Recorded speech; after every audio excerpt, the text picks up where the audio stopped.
Good afternoon, everybody. It's Dr. Lisa with Grapevine Health here in Washington, D.C., and I'm so excited for this conversation we're having today with D.C.'s Chief Medical Examiner, Dr. Roger Mitchell. How are you, Dr. Mitchell? Hey, Dr. Lisa, how are you? Good. Thanks for coming on. I know there's a lot going on, but Yeah, I always love listening to you. And I think the public would love listening to you and hearing from you, especially given your role in this pandemic right now. But before we get into that, a lot of people who are older like me remember Quincy. that's right. But I think a lot of people who are younger than me don't know who Quincy is. And so when we think about medical examiners, I think older people think about Quincy. So why don't you just, for people who don't understand the role of a medical examiner, tell us what you do. Yeah, so the role of the medical examiner is to establish cause and manner of death. So we do death investigations throughout the city or wherever that medical examiner lives and works. And this work that we do is functionally for cases that are not natural. So homicides, suicides, accidents, undetermined cases. We investigate. So at the Office of the Chief Medical Examiner in DC, there are about over 100 employees. We have the toxicology lab. We have the death investigation group who takes all the calls and responds and takes pictures at scenes, at death scenes. We have a medical examiner transport team that picks up the individuals and makes sure that they get to our office. We have a group of physicians and a group of autopsy support staff that helps do the surgery, the autopsies in the autopsy suite. And then we have an admin group. We also have a fatality review committee that does disability fatality review. We do opioid fatality review, as well as violence fatality review and child fatality review. So we are a busy organization, a busy system.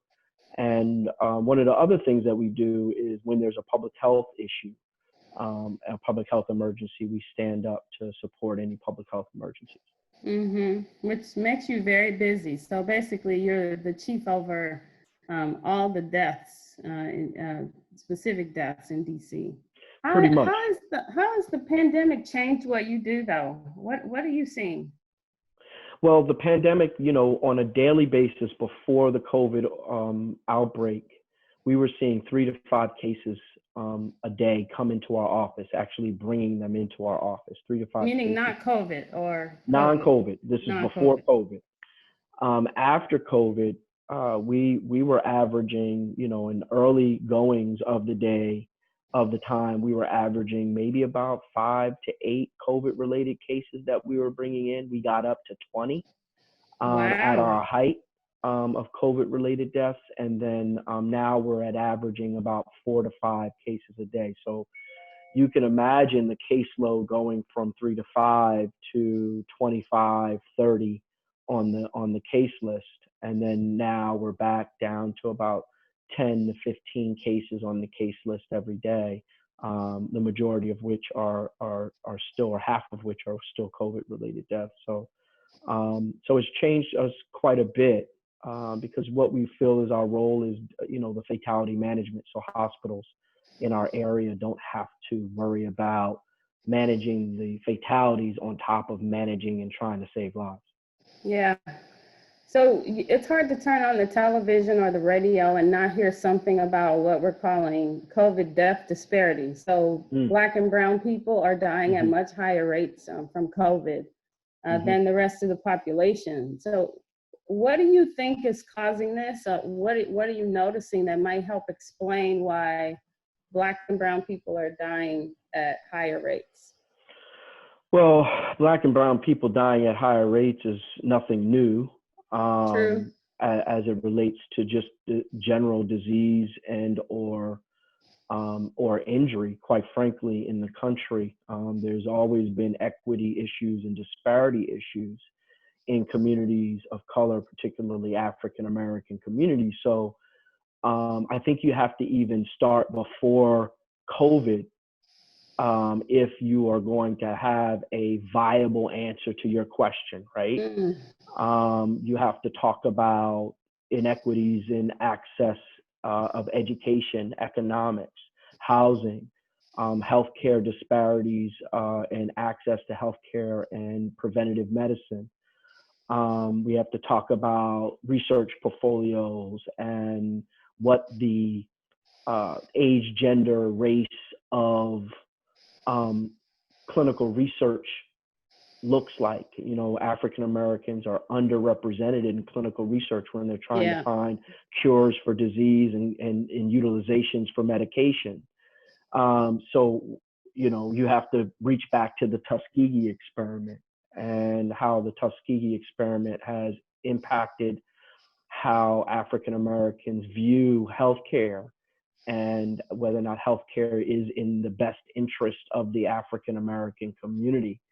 So you gotta reach back to, I know there's a lot institutional racism and the fact that doctors were part of reviewing slave bodies to see whether or not slave bodies were adequate enough to do the work on plantations, right? Yeah, I think a lot of people don't know this history. I'm glad you're talking about it. Yeah, so I mean, you got to go all the way back there. And now you understand why African American communities have higher levels of diabetes and hypertension and obesity and sleep apnea. And then now COVID will show its head in those that are immunocompromised or have those particular issues. And so therein lies the disparity, right? So it's not blackness. Let me be clear. It's not blackness that puts us at risk. It is the legacy of institutional racism and our access to healthcare that puts people at risk. So you'll see that, in other communities, it's going to be people that have access or elderly individuals that are affected all over the world. Just in America, it tends to affect those that are poor and those that have these underlying preconditions. So DC is no different. We have it. Yeah. So I want to dig in a little bit deeper on that, because I think when we talk about these issues related to disparities and what the solutions are, we stay too high level in thinking about the solutions, and we say things like, we have to address racism, or we have to address institutional bias. Yeah. But when people hear that, they don't really know what to do. So if I'm working in an organization, let's say I'm leading an organization, sure, and someone says to me, you have lots of disparities in your patient population because there's racism. What are some of the concrete things or some of the recommendations you would give these leaders to start thinking and move past this general conversation about the need to address racism and bias and structural issues? Yeah, that's really good. And so at the end of the day, you have to identify what you do and what you do well, right? And so if you're an organization and your organization is a healthcare delivery organization, then deliver healthcare, right? So deliver it, make sure that you're identifying individuals, make sure that your resources are in place to deliver it properly, make sure that you're keeping good data, making sure that you're doing good follow-up, making sure that you're doing warm handoffs to follow up, making sure that you're connecting people that may fall off.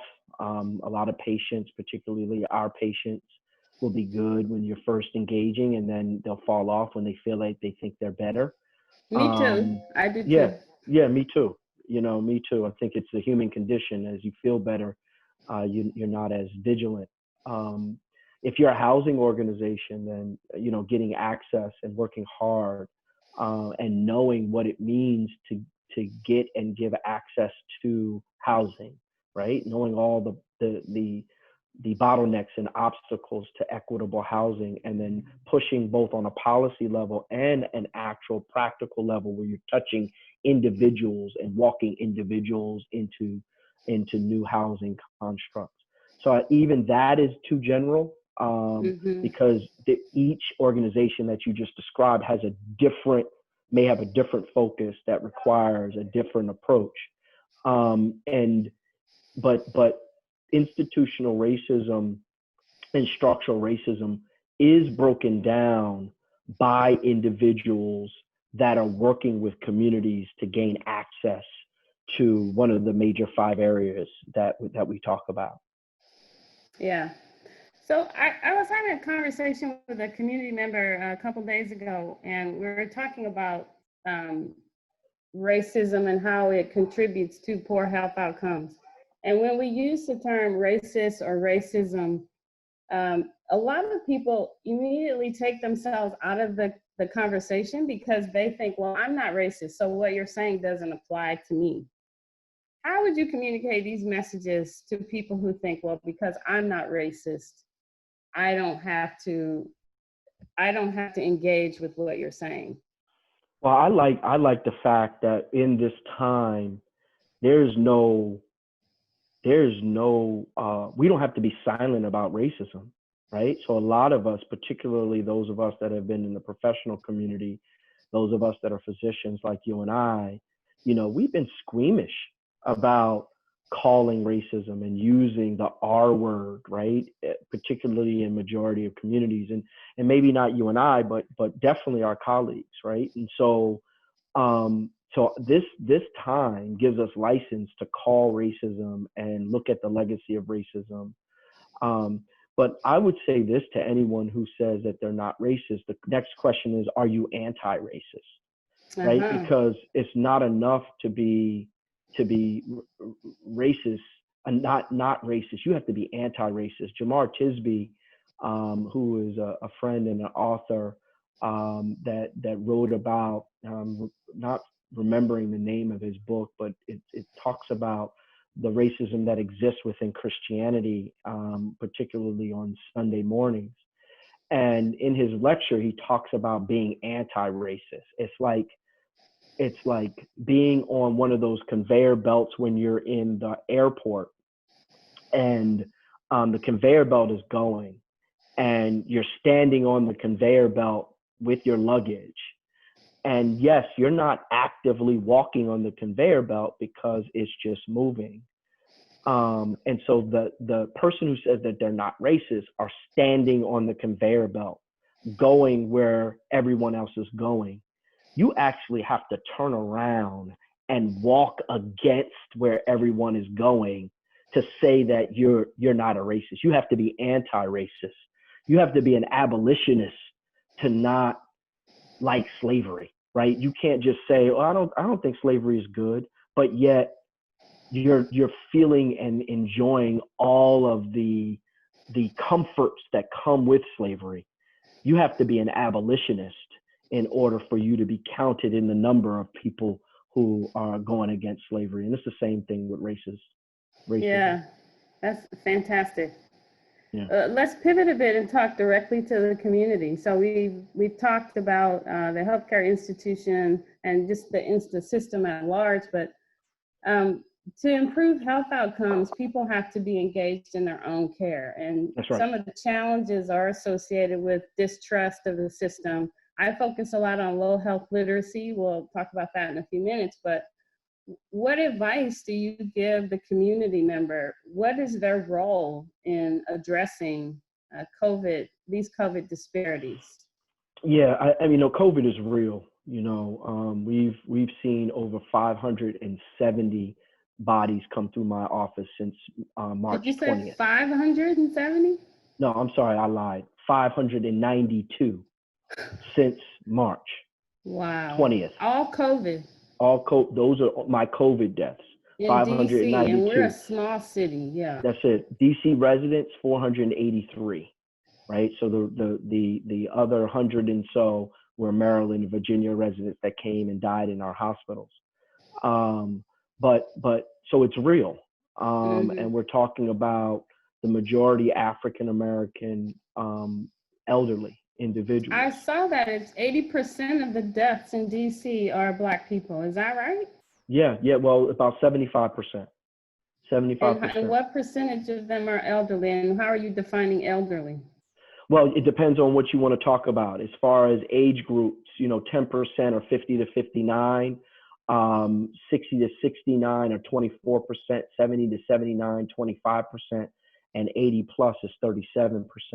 So if we're Wow. So talking if you, about anyone over 50, you're talking about 96% is over 50 years old.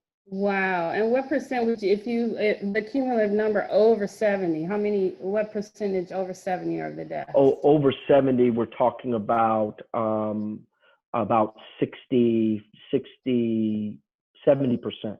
Yeah. Wow.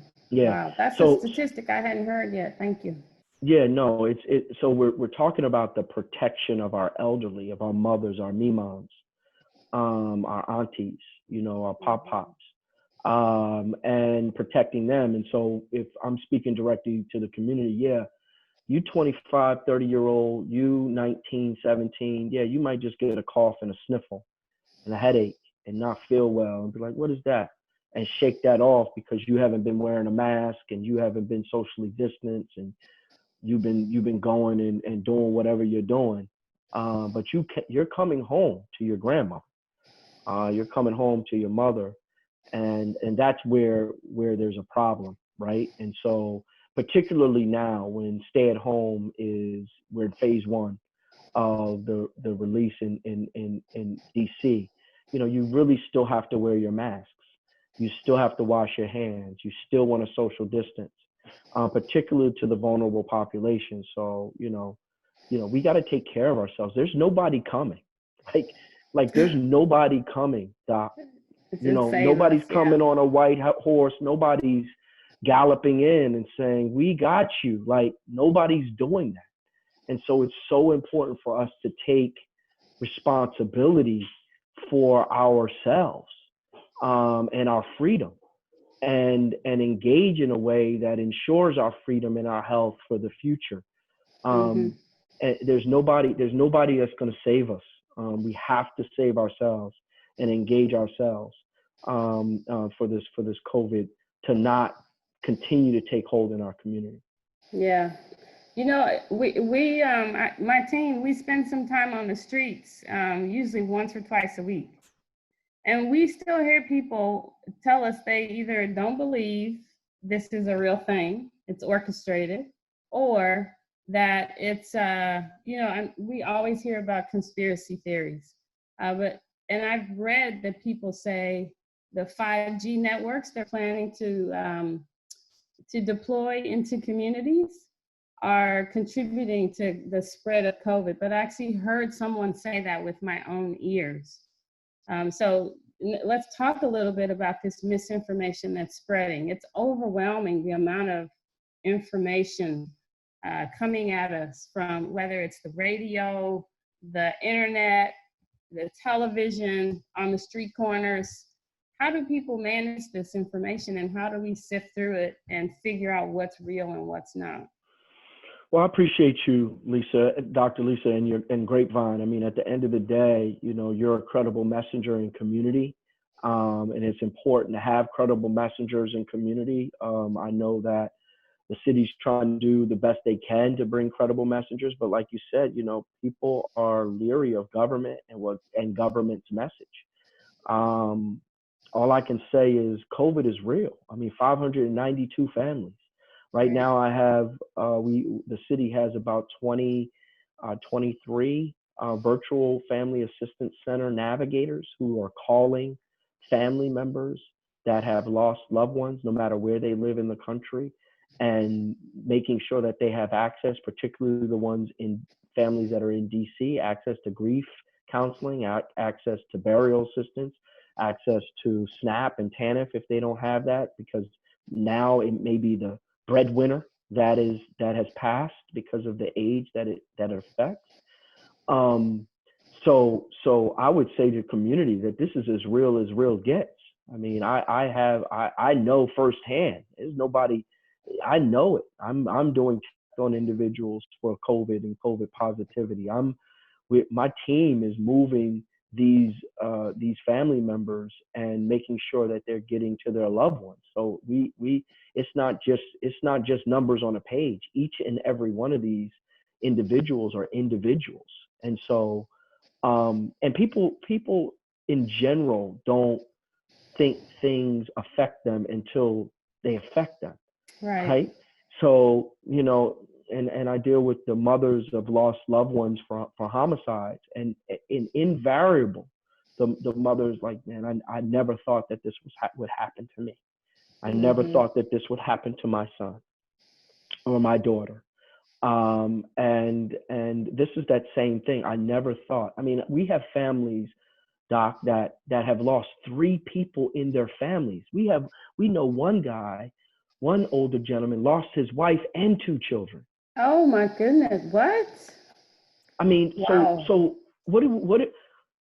There's no conspiracy. I mean, the conspiracy could have been, right, but that doesn't negate the fact that you need to wear a mask and wash your hands. And there are things we can do. Absolutely. I mean, you can say what you want. Like, you can say everything you want, but say it with a mask on. Like, and stay over there when you say it. Like, don't come over here and say it. Say it over there with a mask on and wash your hands, and then we can have a conversation about all of it, right? Because all of it is relevant, but we need to do it, and we need to do it safely. Yeah. So you have access to the clinical information about the people who died. And I just want to take a minute to remind people about the symptoms of COVID. So the challenge, I think, with transmitting the information so that people know what to look for is that we focus a lot on 3 symptoms: the fever, the cough, and the shortness of breath. But there are other very subtle symptoms of COVID, like muscle aches, nausea, and loss of sense of smell and taste. And the reason I think that one's really important to point out is a lot of people could lose their sense of smell and never even notice. Because they're not paying attention to that normally, or their sense of taste. They're not noticing that they don't taste things quite the way they used to. And so, these are important things for people to know about the symptoms, but we're not talking enough about them. So have you seen some unusual presentations in the deaths? Yeah, I mean, chest pain, right? Particularly, it can feel like a cardiac event, and you have a history of high blood pressure and hypertension, right? Because remember, we're talking about some of the elderly. And if in my population that I see, these are people that felt symptoms and have died. So invariably, their symptoms are going to be heightened. They're going to have higher level of symptoms than the general population. So it's important to understand that you may not have any symptoms and be a carrier, right? And be able to. That's the hard part. You know what I'm saying? So that's why the message, I think I've said it 4 or 5 times already in the conversation, that's why it's so important to wear your mask. It's more important for you to wear your mask just in case you have it. See, people think that wearing a mask, that person that I'm protected against them. Yeah. But the reality of it is that it stops me, if I have it, from giving it to someone. It helps also from someone else from getting it, but it helps more with an individual that may have it not to give it. Yeah. And so that's why it's so important to wear the mask. And the mask is not a panacea either. So you can't just wear a mask and then, lay in the bed with somebody. If you're laying in the bed with somebody, you might as well not have the mask on, right? So it's so important. Assuming that's someone you haven't been around for, the required period of time, if you've been quarantining together. Well, that's the thing, is that if you have a mask, like if I was sick, then you need to wear a mask. If my wife was coming to take care of me, then I need a mask on, she needs a mask on when she's putting the soup on the nightstand or whatever it is that she's taking care of me, right? I'm being facetious, but what I'm saying is that it's so important to take the time to be mindful of it. And see, now that we're back open, the expectation is more people will get it, right? More people will get it. Is that your prediction? Oh, you have to. See, the virus wants 60 to 70% of the population to get it in order for there to be herd immunity, right? So there has to be 60 to 70% that gets it. We want a vaccine to help us get there. right? Because a vaccine that helps us get there minimizes the amount of fatalities and the amount of people that have to go to the hospital because they have it. Because you can give it to people, boost their immune system, and then they've had it, and now you can go along your way. But without a vaccine, the virus is going to be like, listen, somebody's going to get infected. Yeah, so so 2 points I think worth talking a little bit about, the concept of herd immunity, and I want you to explain to people what that is. But this notion that a vaccine is the answer, I think, particularly for Black and Brown communities that generally have low rates of vaccination or choose not to be vaccinated, that cannot be the answer. So I think some of the advice you've already given is even more critical, because we are not. I don't anticipate, historically the vaccination rates for my patients have been pretty low, and if you look on social media, there are Facebook threads all over, people saying, well, when the vaccine comes, I'm not taking the vaccine. So we have to do the work to educate people about this. And not to mention the vaccine, as much as you hear in the media that there's a rush to produce a vaccine, there's a process to produce a vaccine, and it will take at least a year with all the phases of research that have to happen. So I don't want people to think, oh, okay, I'll just wait for the vaccine. But can you explain? And there may not be a vaccine, Doc, right? Yeah. So there are viruses that we don't have vaccines for. Yeah. And we don't even know what immunity really means. Like, is this like chickenpox? When I was a kid, I hope so. We hope so, right? We hope it's like chickenpox, a fatal form of chickenpox, nonetheless. But my mother was like, your sister has chickenpox. Go get in the bathtub with her. You know what I mean? When I was 7, like, get it so over you, with. that way I can have both of y'all with the chickenpox. You know what I'm saying? Like, everybody's gonna get chickenpox. Now, now there's a vaccine for the chickenpox, so there's opportunities for you not to get it. Chickenpox kids ain't running around with chickenpox anymore as much as they used to, because we did all the hard work of getting chickenpox, right? So there's no promise for vaccines. We're going to have to, once we're clear that the vaccine works and works well, then that's when Black physicians are going to have to get behind it. If it works and works well, right? Because, it needs to work and work well for us to get behind it. But it's always, Western medicine is always about, all right, let's get it. We'll deal with it after you get it, type of deal. Once you got the tumor, once you got the tumor, we'll cut it out. Once you're fat, we'll give you a lap band surgery. Like, once you're sick, we'll try to heal you. But the reality of it is that if we're talking about holistic approaches, we have to engage in a whole different way of living and drinking our water and nutrition. And it may say corny. It may be like corny. Come on, Doc. Really? It's so true. But, absolutely. But that's why the access to supermarkets and making sure that our produce is not heightened in cost, and that we don't have food deserts, and that we, McDonald's and Wendy's and the fast food industry is not pervasive in our communities, that we have, kavas or a kava-like type of environment, or, our West Indian food that is full of good nutrition, kind of home cooked. And really making sure that those things are in our community if we're going to eat out, and not cook in our own homes. Really cooking in our own homes is the best way to ensure nutrition and ensure that we don't have disease, and ensure that we fight against any infection. We're in an inflammatory state. We're constantly, as Black people, inflamed because of the high level of cortisol and all the stress and everything. Right? Yeah. In the community, so, just that baseline. That baseline. So we have to do things we have to ingest antioxidants and ingest things that bring our body back to basic. So because we're so acidic, there's things that we have to do on a regular basis that we don't talk about, because again, we're waiting for this pale white horse. to arrive in Yeah. our communities, Yeah. to save us from what has been institutionalized a systemic approach to breaking our communities down so our communities cannot thrive. It is important to the American legacy for Black and brown communities not to thrive. And so even after all this, even after all the protests and Black Lives Matter and all of that, right? And George Floyd and everything that happens, even after all of that, we still got to do the work.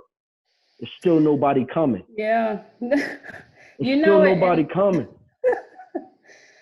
So what's interesting that, this is the last question I want to ask you. And, it's a little bit of an introspective one. It's related to what you're saying.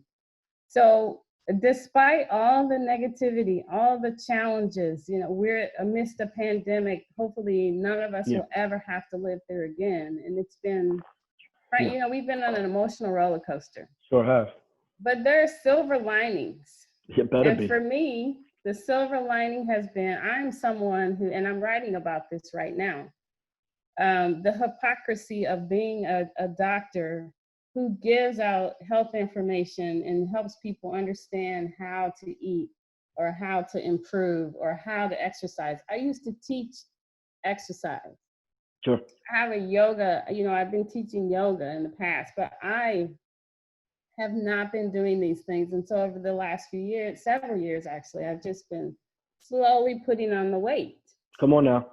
But this, the stay home orders, the sort of shelter in place, it has forced me to have some introspection about what's going on, Dr. Lisa. Yeah. So I actually have started cooking at home. So in the past, I thought, well, I'm just going to order out. It's easier. I can order something that's healthy. Yeah. Because I also thought, well, it's kind of a pain to cook. And I don't want to do the dishes. Yeah. But now I've started cooking. I actually enjoy it. I still don't like doing the dishes, but it's not the chore I thought it was. Yeah. And I started doing some exercise and a little bit of breathing and yoga, a little bit every day. And I'm starting to notice the changes. I put on my Instagram page this morning that, tackling this problem for me has been like watching a building go up. It starts out with the excavation. So I physically don't look any different, but inside, after giving up sugar for 2 weeks, I can tell there's an excavation happening. Yeah. Yeah. And so for me, one of the silver linings has been, a time to, it's afforded me a time to stop and think about this and say, what is standing in the way? And guess who do you think was standing in the way? The person in the mirror. Me, right. That's so it. Tell me what your silver lining has been. Well, listen, anybody that knows me knows that, man, I love this dude named Jesus. Like, this guy is something special to me, and what he's just how he walked and how he talked and, his swag and just everything about the dude, Jesus has swag. Oh man, please, this guy, man. He would speak about things. People are like, what are you talking about? I mean, his ability to use what was around him to give perspective to the people that are in front of him. The silver lining is that we all have hope, right? So the silver lining is that if you have a heart to change, you can change, right? And that change is individual, that changes family, that changes community, that changes society. And if you have the opportunity to change, then you will, and you can. There's nothing about what is going on that we can't change. There's nothing about who we are that we can't be better and be different. If I am not the same person I was even yesterday, Lisa, if I'm intentional about now, I'm not the same person now that I've spoken to you, right? because I can be different. I can choose to go back to my hot yoga, because I used to do hot yoga too, Oh, yeah? Bikram, Oh, we have to talk about that. man, I love Bikram yoga, please, And stay but hydrated. you got to almost died a couple times, let me tell you. But it's funny because yesterday I got off work and I went to Home Depot and I got a whole bunch of sod and some mulch and some things, because I'm gardening outside the house, just trying to do my landscaping. And I'm out here because I don't want it to be the same, right? Yeah. I'm out here, with my fingers in the dirt and sweating, because I don't want it to be the same. But nobody's coming. You've got to Nobody's coming to do my yard for me. I got to do the work. And the time when we were at our best in the African American community was when there was a couple times post-slavery and Reconstruction, when an environment was made and created by the Freedmen's Bureau for us to engage in development of our education and our economics and our housing, and we were policing ourselves. And then in the turn of the century, in the 1900s, right before and after World War II, when we were building, organization environments like Black Wall Street, and we had these enclaves of Black-owned businesses and communities that were, self-reflective, and all of that work was done by us. I was saying this to another person, and I know I got to jump because the National Medical Association is having their House of Delegates meeting, and I'm doing the invocation. That's why I got to be exactly. You're the president or a past president? No. I'm the chair of the Violence Prevention Task Force. Another topic we have to have you back to talk about. Yeah, we do. But let me say this real quick. I was telling someone else. I said the Black people that are still here, we're like superheroes. After 400 years, now let's talk about after the transatlantic slave trade, after 400 years of oppression, slavery, Jim Crow, police excessive use of force, discrimination, barriers, loans not being able to get for housing, just all of it. And now we're like superheroes. We are the best of the best of the best if we're still here doing this work. And now it's time for us to create an environment for us to do this last piece. This is the last piece. You, me, our generation, that X generation where they were putting our mothers and fathers in jail for crack cocaine. The X gen that right before the millennials, we are the next leaders of this country in a way that can usher ourselves into a true freedom. But that true freedom and true sovereignty has to require us to do the work. We have to do the work. And so what does that mean? That means that we're the bootstraps that our people have been looking for, right? It is our job to serve our people and not worry about how much money we're making. Now you got to make money so you can serve your people. Sure. But you make money to serve your people. You gain property to serve your people. You use your talent to serve your people. Everything has to be to serve our people in a way that allows us to be free from all of these diseases, all of these persecutions, and then fight the good fight. So that's a long silver lining. But I'm there was a lot there for us to walk away with. I'm encouraged. So thank you so much. So with that, we'll end on that high note. Yeah. There's a lot for us to consider, Dr. Mitchell. I really appreciate you taking the time to be here. And I'm sure everybody who was listening agrees with me that you are such a dynamic speaker and so full of insight. So we really appreciate you talking to us today. No, it's my pleasure. Anytime. And we got work to do, Dr. We Lisa. do. You know, we got some research projects. We're gonna throw this thing on its head. So I can't wait. we'll be together. All right. Have a good day. All right, blessings. Bye.